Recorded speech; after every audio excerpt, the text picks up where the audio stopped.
Every time. Hello. Every time. Hello, Hi. hello. Hi, everybody. How's Hi, everybody doing? everyone. Some Hello, comments before we everyone. get logged I on. know. We got people from all over again. Natalie, New Zealand. Woo woo. Kiora. Katrina's in here. Hello, Hey, Katrina. Katrina. Oh, hi, What's going Katrina. on, girl? Hello. We got lots of people in here. Hey Yeah. guys, thank you so much for being here again. A couple notes. After this episode, next week we will be no more episodes for 2 weeks, but we do have some really cool live episodes coming up. Next week we have Lori Wells and hopefully her husband, who are both search and rescue, aka cadaver dog owners. And Lori works with us, and she is going to do the show because she actually, her and her husband, helped look for Elisa Lamb at the Cecil Hotel. Yeah, they So did. they were going floor to floor, looking all over for her with Don't their give dogs. it all away. And I'm not going to give anything more away. Don't give it all Um, because I was freaked out too. yeah. So that's going to be really a great live chat with everybody. Yeah. Piglet, who worked with us, is just a wonderful, wonderful and amazing dog. So that's coming next week. The week after, we have Katrina Weidman and Elfie Music. And we are going to be talking about everything occult and everything paranormal. And answering a bunch of my questions, hopefully answering a bunch of your questions. Elfie's been helping me for the past about 4 or 5 months now, helping me to understand the occult because I didn't know anything about it. And she's just so knowledgeable, and her entire family has been studying the occult for years. So there's nobody better to learn it from.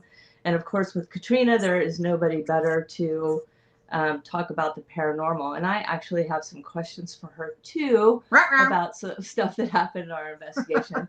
So You're on standby, lady.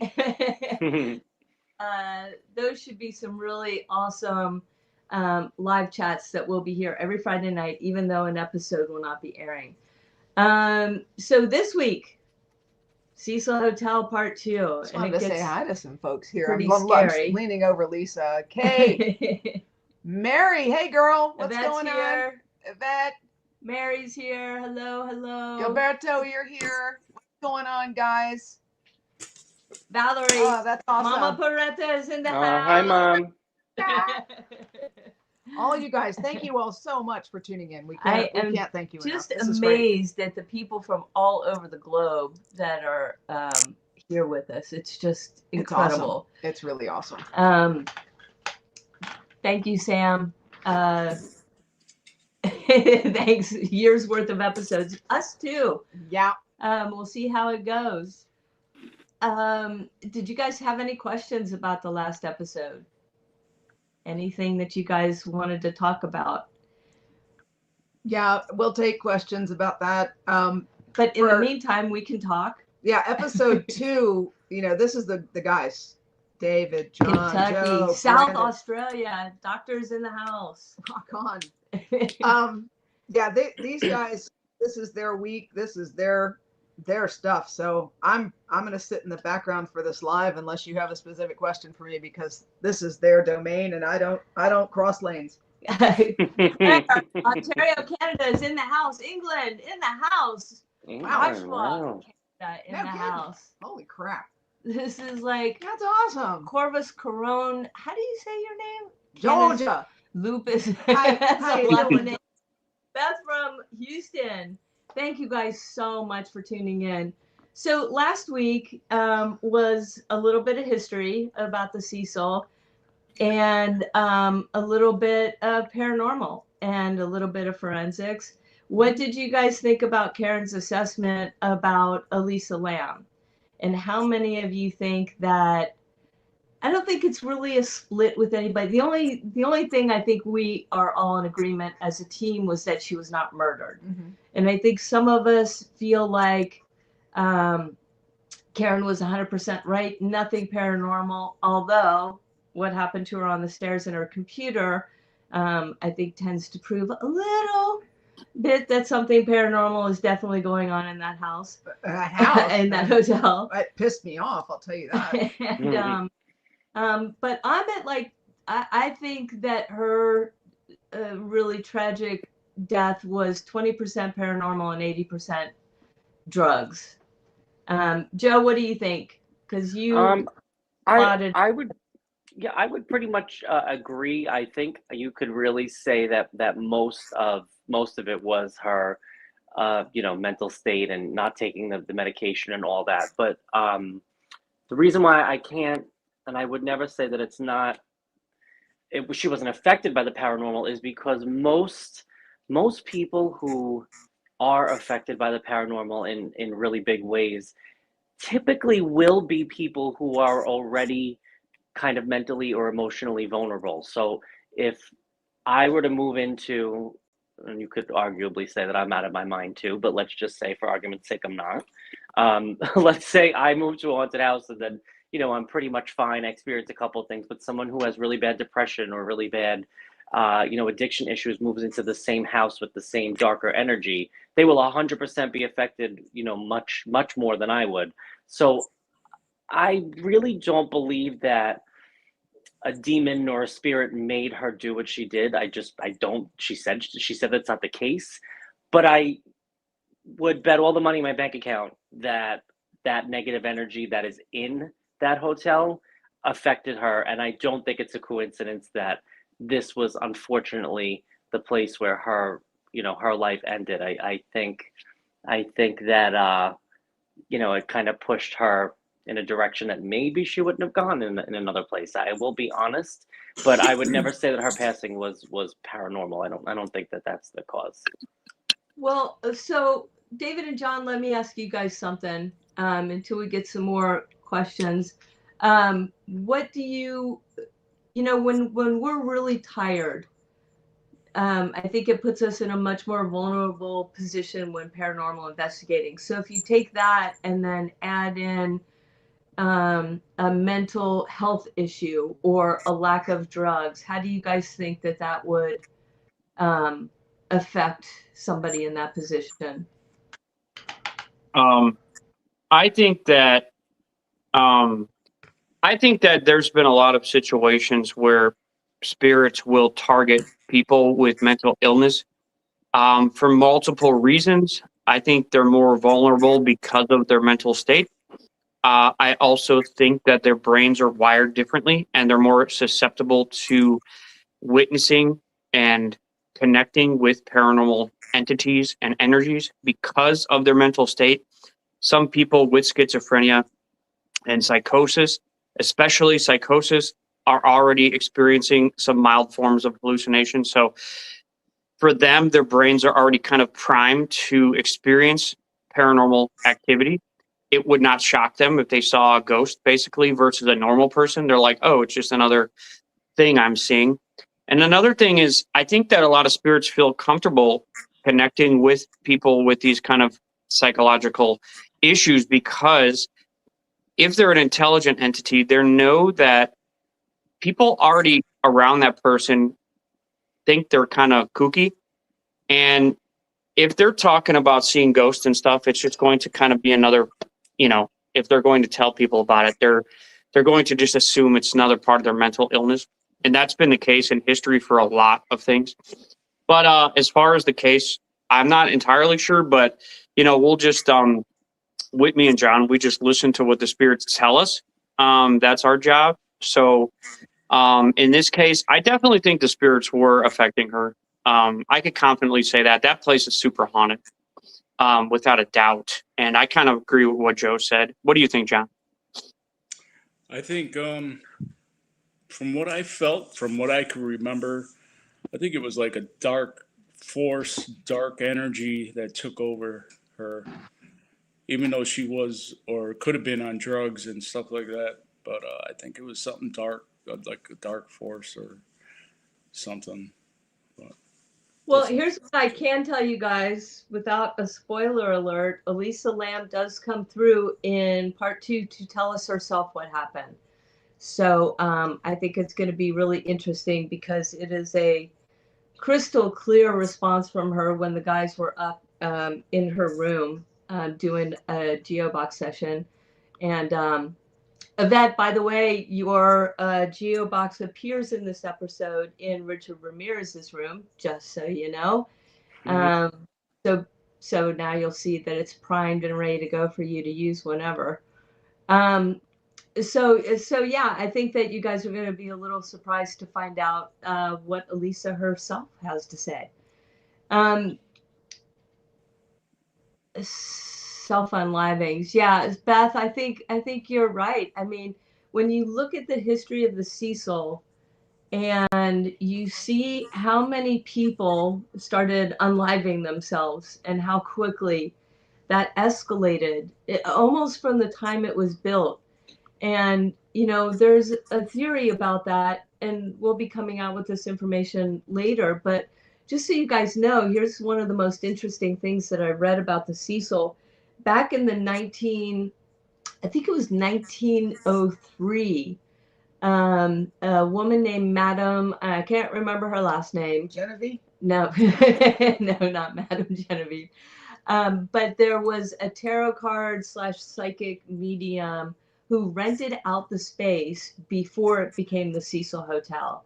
And I've kind of wondered myself whether she unknowingly or knowingly opened a portal there back in 1903 before the Cecil was ever even thought about being constructed. So I think that's a possibility of why the negativity's been there. You know, it's like Spirit told Joe down in the basement, they can paint it, they can make it look better, they can change the name, they can do whatever they want, but it is not going to inherently change what's going on in there. I don't know. What do you guys think? I did want to answer one question real quick. Somebody said, how long was she staying at the Cecil before she disappeared? Yeah. And I think, how long had she been at the Cecil? 4, 5, 6? It was a 3-night stay. 3-night stay before she went missing? Yeah, I think she went missing during her stay. So it was pretty quick. And then they didn't find her body until February. So she checked in on January. I actually pulled it up. January 28th, she checked in. They found her body February 19th. So she was up there a while. Yeah, but yeah, it was a 3-night stay. Thank you. Yeah. Thank you for that. Okay. And thank you for your question. What is this? Did we answer that? No, not yet. David and John, you got a question on the screen. David and John, are the sounds weird coming from your equipment, GeoBox, all sounds going on in the environment? So the Spirit Box, the GeoBox, they all pretty much work the same depending on the type of radio. So they use radio frequencies to scan radio channels. So what you're hearing, sometimes you will hear a little bit of radio interference. You'll hear stuff from the actual radio. We use AM frequency because they do a lot more talking on AM versus music. But what you want to listen for with the Spirit Box is you want to listen, you'll hear the changing of the stations. It's like a clicking noise. And then what you want to listen for is a direct answer to your question. A lot of times me and John will have back and forth conversations with spirits, and it's like a full-on back and forth conversation with them. So you want to listen to direct responses to your questions. And sometimes if you hear some nonsense coming in and out, you want to kind of ignore that and listen to the intelligent responses. Also, you want to listen for specific voices. Sometimes spirits will somehow come through and you'll hear a voice, and the voice will be speaking over the cycling of the channels. So it's cycling through different radio stations, but the same voice is speaking over all those different stations. That's usually a spirit coming through. And a lot of times they speak in a unique voice. So that's what you want to listen for. That's how that works. John, you want to throw in anything with the Spirit Box, how it works, or the GeoBox? No, I pretty much have nothing to say about it. Pretty much agree with you on what you're talking about. Cool. So This is a throwback to the Sowden house, which is not really a throwback because our cases just keep continuing. In the basement, they listed a series of names: Arthur, Elsa, Ava, and Paul. Good ear. Um, We'll never forget it. we do have some indication of who these people may be. And what you guys are going to find as you watch more and more episodes is that these names continue to come through at different locations. I think the first thing that I just, Paul could possibly be Paul Stein from the Zodiac. He was the last victim of Zodiac. And if you're on board, as we are, that George Hodel was the Zodiac killer, that, or I should say, I'm on board, that George Hodel was the Zodiac killer, then Paul Stein could possibly be the Paul. Ava, if you guys have read Steve Hodel's books and transcripts, there is it's Ava or Elsa that's mentioned in the transcripts? I looked for both, and honestly, I can't remember. I've got the transcripts right here, and I don't think either one of those names. I thought it was, but it was Elsie, not Elsa. But the way Elsie. that these investigators put names down in that transcript, they were misspelling everything. Yeah, we don't know. So it could be her. There's also we have 3 Arthurs that we're looking into, and what you guys haven't seen is that there's part of the Los Feliz house where Joe is talking to Spirit, and they come up with the name Arthur back then. Yeah. And I didn't have time to flash back in episode 2, but Joe is talking to a female spirit, and she is talking about somebody who helped protect her reputation after she had been killed. And she was really grateful to him, and now he was on the other side with her, and the name was Arthur. So that's that portion of it. David and John, that's for you too, and I can answer that. So what I've learned from doing this is the spirits need to figure out how to use the piece of ghost hunting equipment unless they've used it before. So places like Waverly Hills, where there's been 1 million investigations, those spirits are going to be able to use the equipment easier because they've used it before. If you're at a place where they haven't used it before, some spirits, I don't want to say they're not intelligent as others, but I guess it's true. Just like normal humans that are alive, if you give them a piece of equipment, some are not going to know how to use it. Some of them are going to pick it up right away, and there's a learning curve. It's the same thing with these intelligent spirits. So that's why when you have a spirit that's like coming only through in bits and pieces, it could be a lot of reasons. They could not have as much energy available to use, or they just have trouble figuring it out. Other spirits might have a higher level of intelligence, so they're just able to pick it up, or they have more energy, and they're able to affect the device more efficiently. So there's various reasons why that happens. I'll also say too, during readings, everyone's a different communicator, even when we're alive. So some people are super easy to talk to, and other people it's like pulling teeth.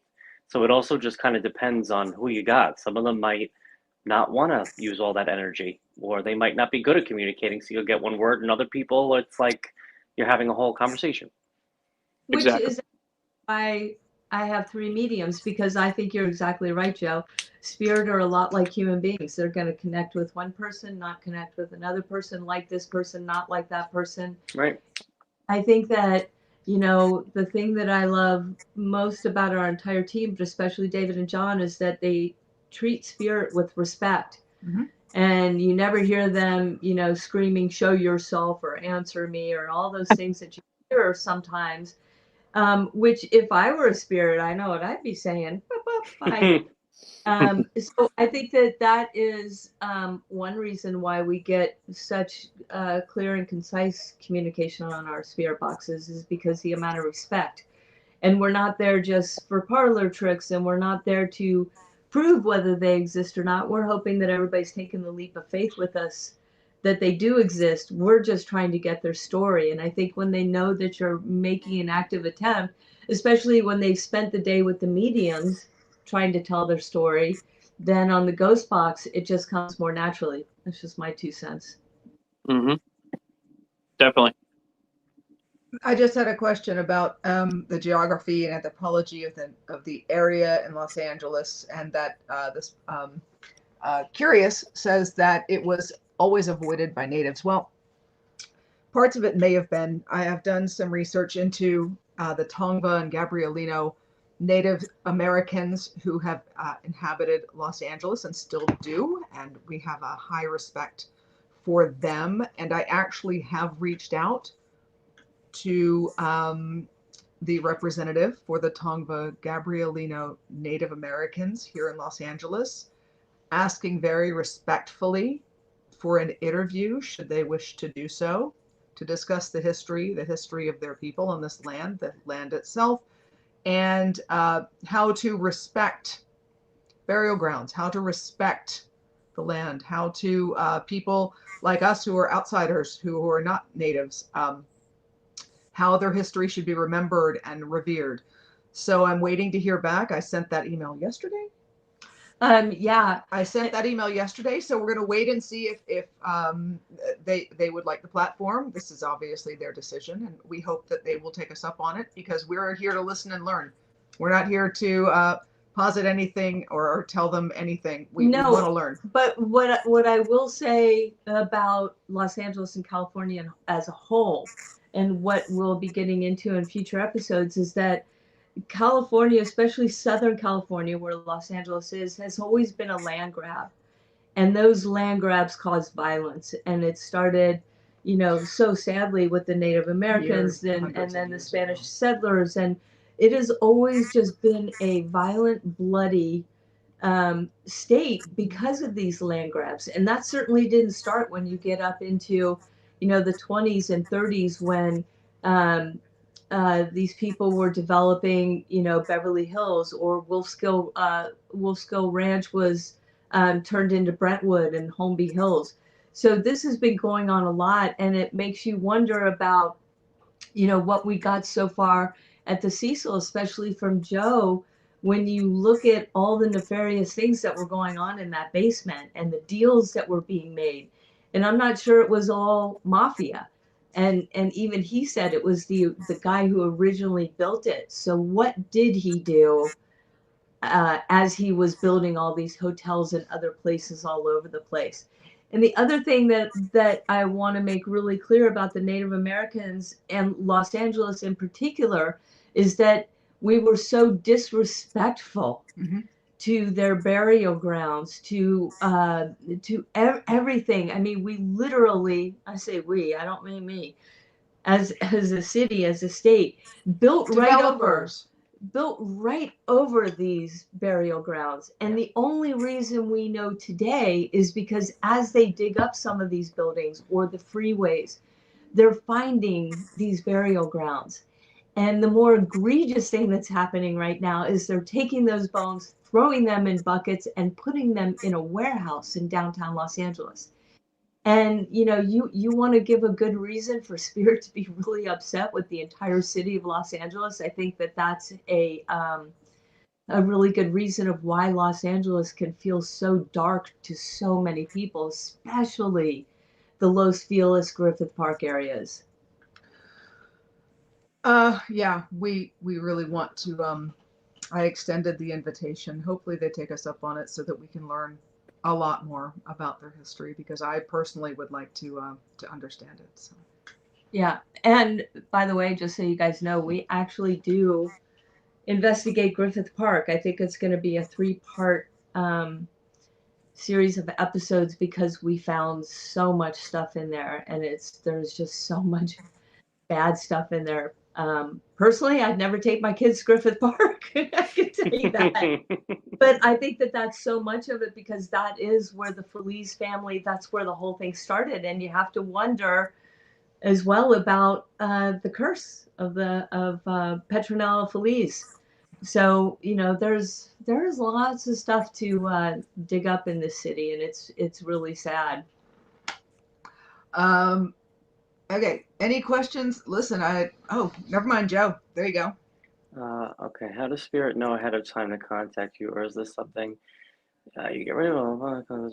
You know, I think that when you're entering a space or about to meet a person that someone on the other side is connected to and has a message for or about, I kind of feel like they just your energies contact each other. I don't know how else to say it. It's like a light turns on and they're like, all right, this guy's coming, let's go. You know, the other side, the spirit world, whatever you want to call it, it does not play by the space-time rules that we do, like this physical world. It is not a physical world.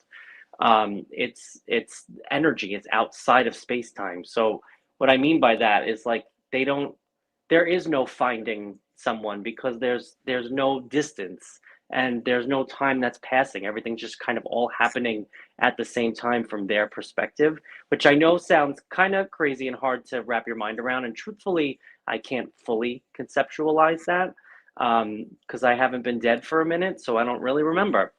But let's keep it that way. Knock on wood, right? So I think that to us it might seem like, oh my God, that's crazy. How do they know that this guy was going to fly from New York all the way to LA to go to this hotel? And how do they know where to find him? And in the physical world, that might seem pretty outlandish or pretty intricate. But I think on the other side, or I should say, I don't know where I'm going. So if Lisa and Karen and everyone else is sort of planning to send us there, that idea and that energy is already out in the universe. So anyone connected who has something to say just kind of knows, all right, this guy's showing up at this time in his physical world bubble. We got to make sure to be there to talk. So I think that's how it works. That's as deep into the mechanics as I can get because I don't know how to explain it any deeper. We don't know what the mechanisms are, I'll you know what, Joe? I'll get your back with a little science, and because I know a little bit of quantum mechanics, a little bit of it. Photons, particles of light travel speed of light, 186,000 miles per second, right? That's the fastest you can go according to physics that we understand so far. And if you're traveling at the speed of light, the faster you go, the slower time goes. It's an Einstein equation, E equals mc squared. Fast that you're going faster, so time slows. And if you do travel at the speed of light, everything just compresses down into one moment. So there isn't time and space. So it's kind of a weird thing to try to wrap your head around. So if, like David said last week, and John said, we're electricity, we're nothing but energy. If you break it down into the smallest particles, we can power a 40-watt light bulb with the energy that's in in us. So as a scientist, I think, okay, well, when we pass away, when we're no longer using this corporeal body, where does that energy go?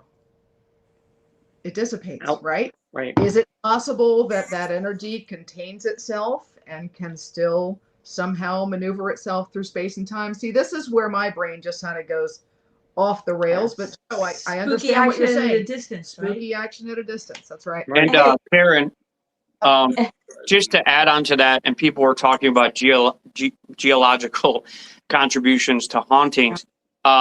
One theory that we've had as ghost hunters is, yes, the energy does leave our body when we die, and it's not destroyed according to quantum physics. But there's a theory that the location itself can actually support that energy, and that's why it doesn't leave. So if a spirit passes away in a house, for example, if the geological area is supportive of powering that energy, it could stay there because it's able to survive there. If it left that area, it might dissipate more. You know what I mean? If that makes any sense. No, it does. I mean, energy cannot be created nor destroyed. It only changes form. That's physics. Right. So where the hell does it go? Hell if I know. If I knew, I'd be a lot richer than I am right now. And I think to go along with that, also the geological question is, just so you know, Karen did find all the aqueducts that run under the houses that from the hills. So from the Los Feliz house all the way down to the Sowden house. And what you guys have to understand is that these two houses on a hillside sit about like this on each other. Yeah, they do. So the Los Feliz house is here and the Sowden house is here. And this aqueduct of water, underground tunnel of water, runs down and through these. So some people have wondered, is it more than a physical connection? Is a spiritual connection? And it could be, quite frankly. And then on top of that, the Enos house, which is on top of the Los Feliz house. So you have these three kind of negative houses that were built with a little bit of strange energy, one on top of the other. And the other thing that I want to answer for the doctor really quick, a 1 minute history on Griffith Park. Oh, yeah. Griffith Park was owned by Jose Feliz, and he sadly took it from the Native Americans. He was awarded that once the Spanish settlers came in, and he was given all of that land, which I believe was 5,000 to 7,000 acres. He then got smallpox and was dying, and his niece came to take care of him. Well, when he passed away, and the niece Petronella found out that he left her nothing, she put a curse on the land. And I can't remember the exact curse. You guys will have to look it up, Petronella Feliz. But basically that the land would never produce anything, that the cattle would die, the vegetables would die, no animals could thrive there, et cetera, et cetera. So not only did the Feliz family own what became Griffith Park, they also owned Los Feliz, or Los Feliz, depending on whether you're from California or not, because we mispronounce everything. But they owned that entire area. So when this curse goes on it, some people believe that that's what's going on. In the meantime, what happened with Griffith Park after this curse went on is a guy named G.W. Griffith purchased it from the Feliz family. And what happened was shortly after, there was the worst fire in California history that burned down thousands and thousands of acres, killed so much wildlife, and killed more firefighters than had ever happened. Right after that, the rains came, and a horrible lightning and thunderstorm struck. And because all the vegetation had been burned, the mudslide started. So it just got to the point where Griffith was like, I can't do anything more with this property. And he granted it to the city. And so it became a city park of Griffith Park. And there's your history of Griffith Park. Joe, you had a question about horrible histories of places like LA that have these pockets, or Katrina described them as pockets of energy. Can anything be done to change that?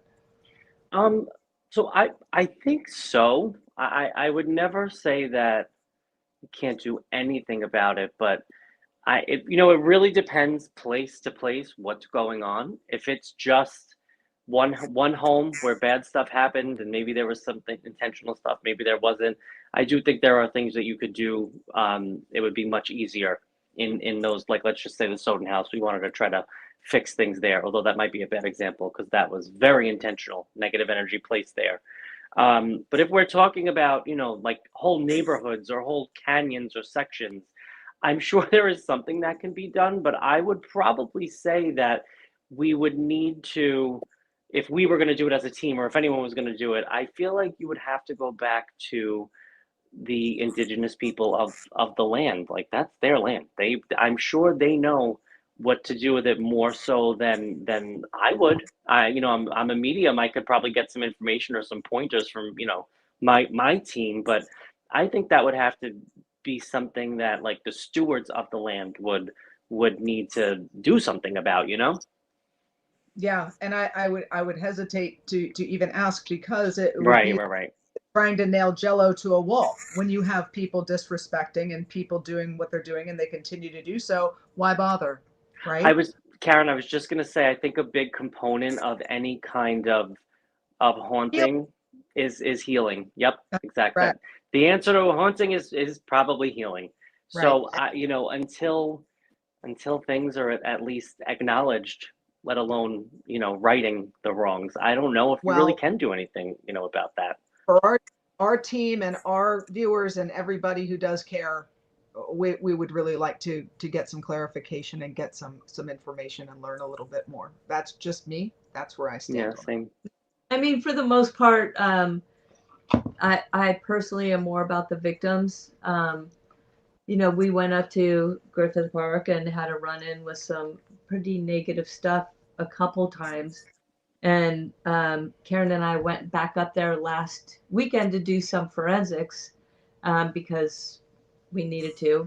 And, you know, my whole thing was, hey, we come in peace. I have no gripe with you. You are not my job. I am not here to clear out your energy or deal with you. I just need answers for victims. So please leave us alone. Curious and curiouser. Yes, I do. Steve Hodel, just so you know, we don't speak for him. Steve does not feel that George would be a group follower. However, we do have a lot of information that I think we have shown in the links and coming up in some other links. You know, you hear us a couple times ask if there was a group or a club that raped his daughter Tamar. And that is because we have gotten information on the ghost boxes that there is. Plus, you have to look at the entire OTO, and Crawley and his best friend, Baron von Haringa, was into the OTO and very good friends with Smith on that. So I think that there's a lot of evidence there, but let me be very clear. Steve Hodel thinks that his father would never be a follower of a group. Thank you, Katrina. Good night. Good night. Thank you. Good night. Good Did night. you have a... Yeah, there was a question about Steve Hodel's work on the Black Dahlia and whether it will be officially solved. Just to be clear, none of the work that I have done on Elizabeth Short's case contributed at all to what Steve has done. I found a couple of clues. He was very grateful. I sent them to him, but nothing that I've done had anything to do with that. This is Steve Hodel's work. Please don't give me credit where it's not due. I believe personally, Steve has solved it. I believe Steve Hodel has solved Elizabeth Short's case. Will it ever get an official audience? I can't answer that. Steve has been trying, and I cannot speak for him. I hope he does. I hope eventually he does. He deserves it, and at least to get an audience to present all of his findings to the appropriate persons, and that's where I'll leave it. 100%. Just to answer this question, Natalie, I did email you. I'm not, you have to be very careful about any emails that you got from Kelvin because his email was taken over. A lot of weird stuff. What I can tell you is that He was hacked. He was hacked. He was hacked. The Los Feliz fracture is in New Zealand. Yes. It is at his house with all the other winning prizes. But he has been under the weather, and I know that those have not gone out yet, but I just want to really reassure you all that they are there in New Zealand, and as soon, especially that fracture, because that had to travel on the plane, and boy, did we have to bubble wrap the heck out of that. So have fun with the bubble wrap. It's going to give you days and days of stomping. But we did send all that back, so it is there, rest assured, and it is coming your way. How many spirits are trapped after what you discovered in the Sowden basement? Here's one thing I can tell you, Doctor. We there were a lot that we felt in there, and that you guys saw when we investigated there. I can't give any away any spoiler alerts, but what I will tell you is that we went there years after, I would say about 4 years after, with Kelvin. And I will tell you that one of the reasons why we fought so hard to get them out is we went to the house just outside the gates. We did not go inside the house. And his words were, "You don't even want to know what I'm seeing through that gate." And I said, well, now you got to kind of tell me. And what he saw were just dozens of people trying to claw their way out from underneath the gate, from the basement. Do I have a number? No, but you are going to find out in the season finale what Joe had to say. And it's the only time I've ever truly been scared, because Joe was a little unsettled. There were a lot. And I think we're talking in the hundreds, if not between the whole area and what we discovered in the finale, thousands of victims that have been trapped. So, all right. I want to know if anybody has questions about tonight's episode. What are you going to see? Because I'm telling you right now, we've got we're going to take a 5-minute break to make sure that it launches right this week. Sorry about last week, guys. YouTube did some weird algorithmic crap, so we didn't chat with you. It's not that there was something. Try to do it this week. It just kept saying 2 minutes, 2 minutes, and then it would Some go 2 weird minutes. machinery. What is this? So any Disaster. questions for John, David, Joe, about what you think is coming up at the Cecil? Because I'm telling you, between these three guys, this episode's it's gonna mind blow you. I'm telling you right now. I watched it yesterday, day before yesterday, before Lisa launched it, and Benita, that was actually forgotten a a lot. question that I asked Steve myself. No, he has not been hypnotized. He doesn't trust no. anybody, and Mhm. rightfully so, because there's a lot of charlatans out there. Yeah. And Yeah. that's for Steve Odell. Yes, That's what George Odell used to do to women, was hypnotize them. So there's no way in hell he would ever try that. No way. No Yeah. way. Yeah.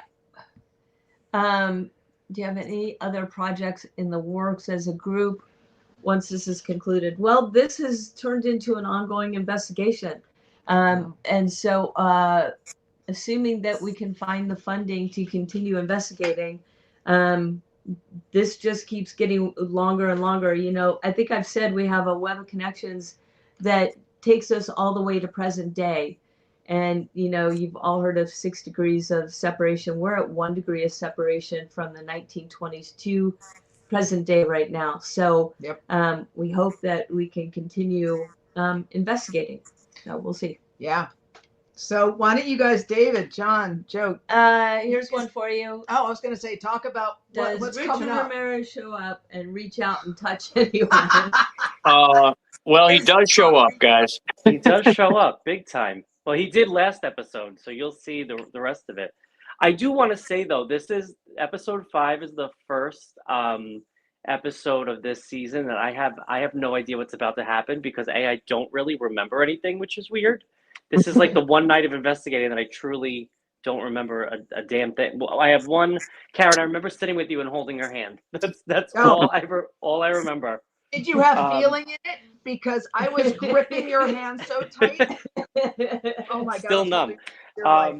But yeah, I'm extra excited to watch along with everyone tonight because I haven't seen any rough cuts of this episode. I don't really remember what happened after my walkthrough, other than one brief snapshot I have in my mind, like I just said, in the basement.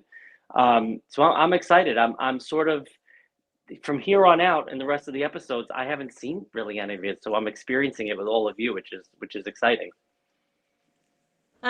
Did anyone have any negative effects once you left the Cecil or the locations? Yes. I know that we had some, a couple crew members, nobody from the team, but a couple crew members who got very agitated and not violent against anybody, but you know how when you're angry and you're just, slamming stuff around and throwing stuff and just not in a very good frame of mind. Oh, I remember that. Yeah, we had We had a bit of that. So, and Joe, here's one for you. How do you protect yourself?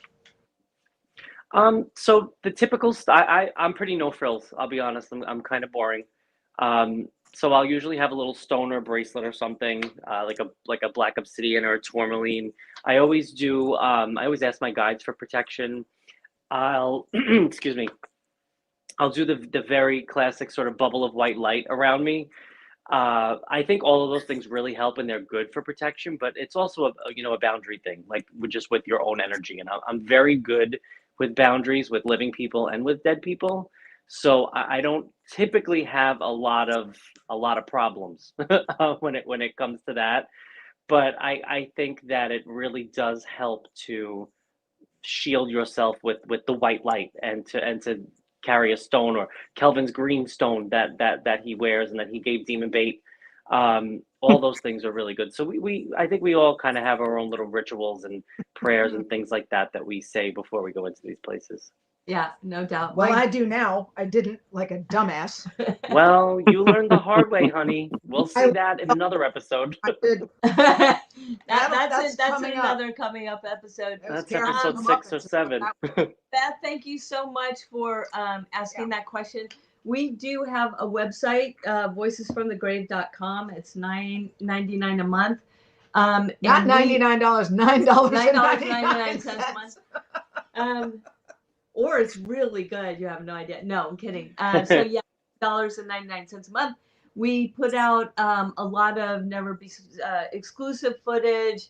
We do My a lot case of files.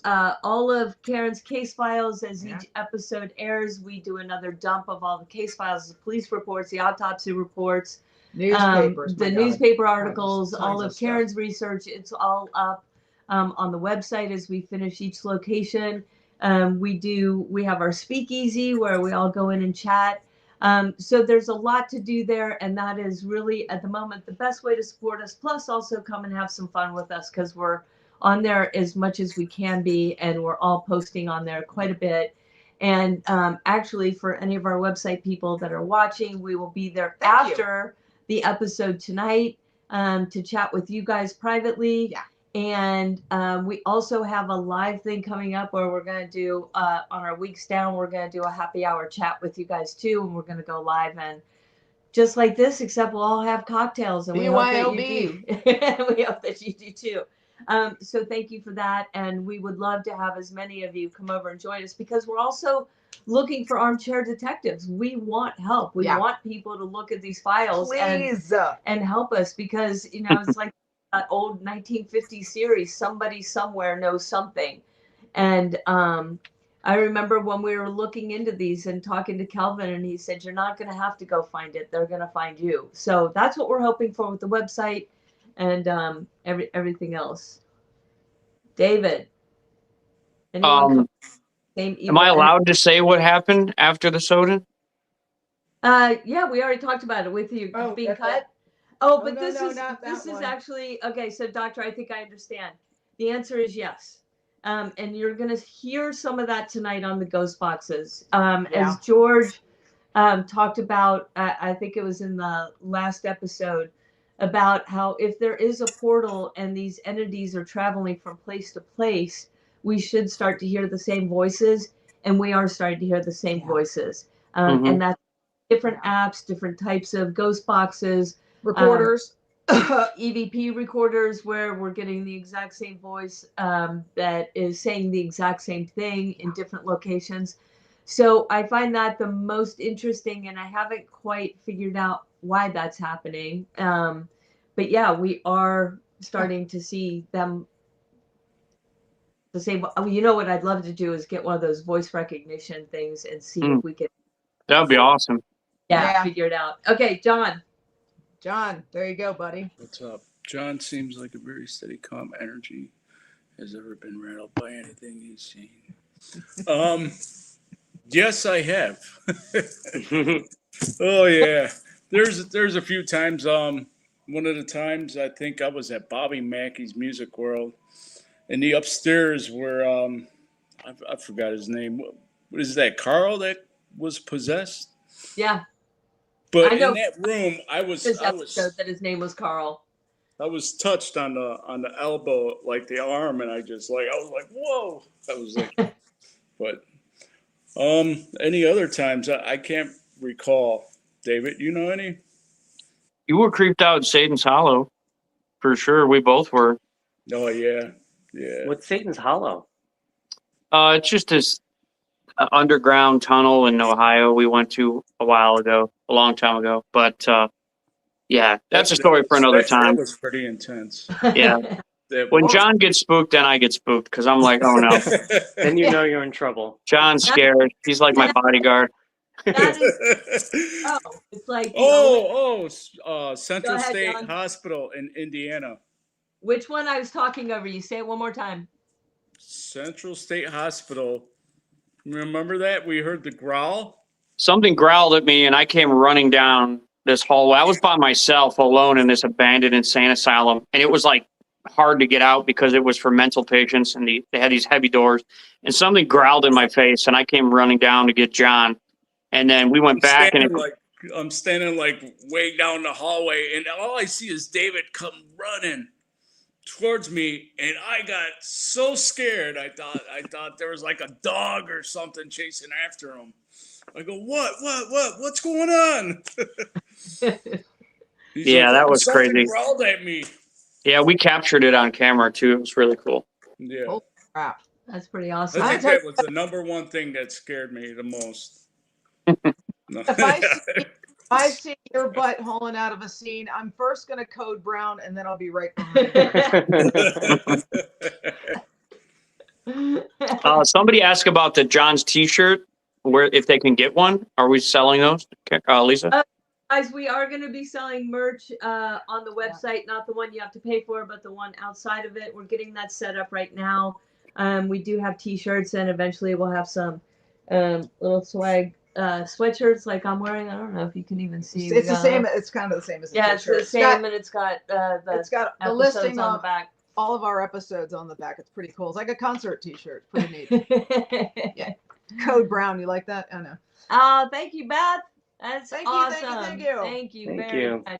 Really Oh, appreciate that. who was talking about the Ivor Street Library? I want to. Will you please, whoever talked about the Ivor Street Library, the gardener, will you please email Lisa at info@voicesfromthegrave.com. info@voicesfromthegrave.com, and just email there and let me know what that is, because I'd love to know more. And then you said something about some kind of underground something, and I'd like to know about that too.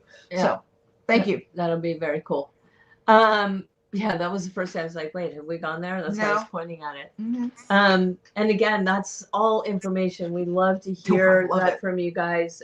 Any help that you can get. We read the comments all the time on YouTube. So if you don't want to join Yeah, the we're on there website, you every can day. comment there. And then also we just gave you guys the email to send any information.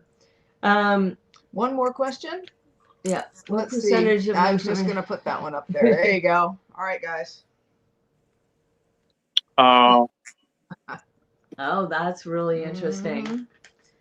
Yeah, we try to kind of just use discernment for that. And I'm pretty good with that, using discernment. And you can typically tell if a spirit's messing with you or if it's genuinely communicating with you. And I'm sure Joe experiences that as well.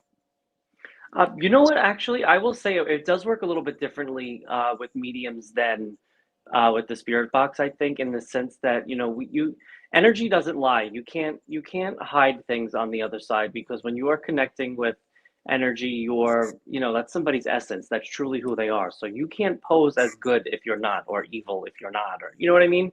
So if I ever get anything wrong when I'm communicating, it's because I got it wrong. I misinterpreted something. My own mind got in the way.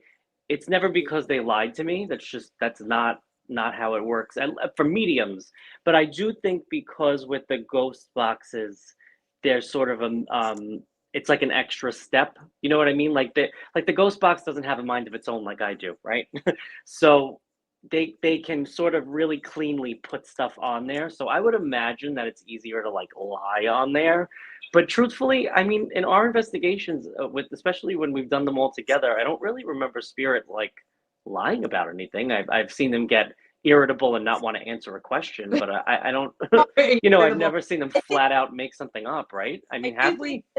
Yeah, but I do think that the coolest thing is when we get a message from spirit on the ghost boxes that we don't know at the time what it means, and then our research proves that it was actually accurate. I think that's probably the coolest thing. And then we have time for one more question. Oh, well, I want to just cap on go that ahead. real quick on a scientific level, because all these guys, David, John, Joe, you guys were just describing confirmation bias. That's exactly what that is, and I deal with it in forensics. You deal with it in media.